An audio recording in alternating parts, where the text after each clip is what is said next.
যেটা আমি আসলে আগেও বলেছি যে আমাদের সোলজারটা সম্পূর্ণ মৌলিক গল্প এবং একদমই বাংলাদেশি গল্প, আমাদের নিজের দেশের গল্প। তো সবাই আসলে যখন সিনেমাটা পর্দায় দেখবেন আশা করি ওনারা বুঝতে পারবেন যেটা একদমই অথেন্টিক আমাদের নিজেদের গল্প, অন্য কোনো গল্পের সাথে সাদৃশ্য নাই। তো মানুষজন, আমিও দেখছি যে সামাজিক যোগাযোগ মাধ্যমে একটা জিনিস ছড়িয়ে পড়েছে। তো আমার মনে হয় যে এটা একটু ভুল আছে, বাট মানুষজন তো আসলে ওনাদের নিজেদের জায়গা থেকে যে কোনো কিছুই ভাবতে পারেন। সো সেই জায়গায় আমার কিছু বলার নাই, বাট আমি জানি যে আমরা অরিজিনাল গল্পটা বানাচ্ছি। জি।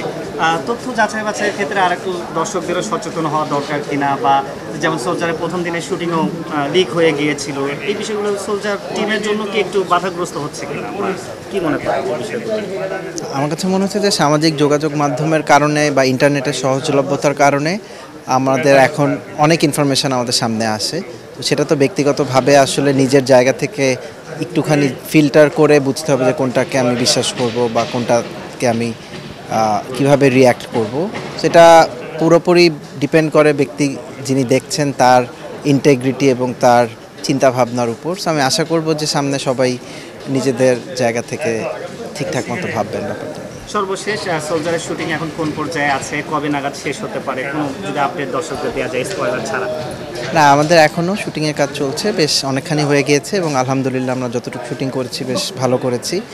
সো আরও কয়েকদিন শুটিং বাকি আছে, আমরা এখন পুরোপুরি শুটিংয়ে উপরেই ফোকাস আছি।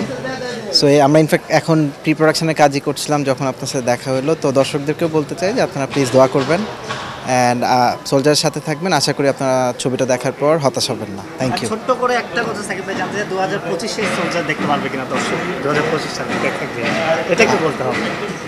এটা আসলে সম্ভবত আমরা শেষ করে নেই, চেষ্টা করব, বাট আসলে আমরা কোয়ালিটি নিয়ে কোনো কম্প্রোমাইজ করতে পারবো না। সো ছবিটা যেই দর্শকের যেই আকাঙ্ক্ষা আছে বা চাহিদা আছে, সেই জায়গাটা বা এক্সপেকটেশন আছে, সেটাকে প্রপারলি মিট করে যখন আমরা রেডি করতে পারবো তারপরেই আমরা দর্শকদের কাছে নিয়ে আসতে চাই।